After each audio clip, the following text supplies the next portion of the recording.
हम तो इसे पूछिले पापा हो कौन पापा कहवा में देखब बगरे बगीचा कहवा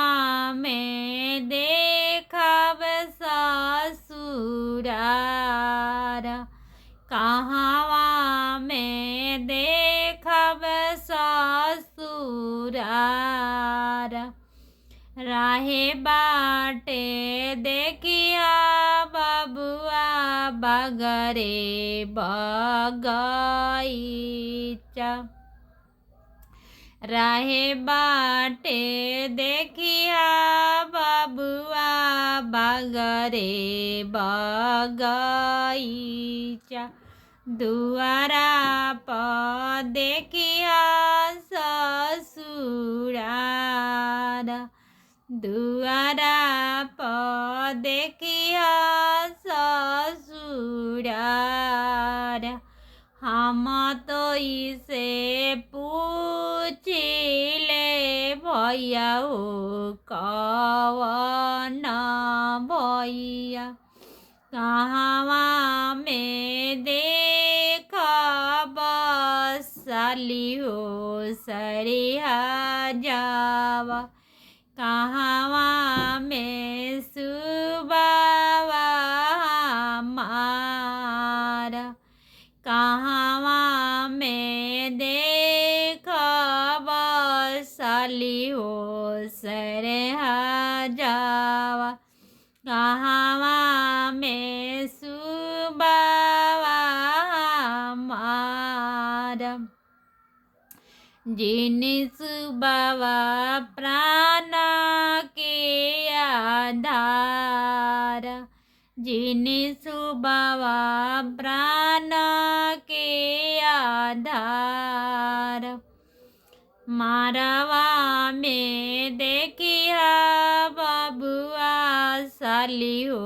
सरिहा जावा बेदिया पशुबावा तोहार मारवा में देखिया बबुआ साली हो सरिहा जावा कोहबर में सुबावा तोहार जिन सुबावा प्राण के आधार जिन सुबावा जिंदगी के आधार हम तो इसे पूछिले सुबवा हो कौन सुबावा कौन हई आमा तोहार कौन हई चाची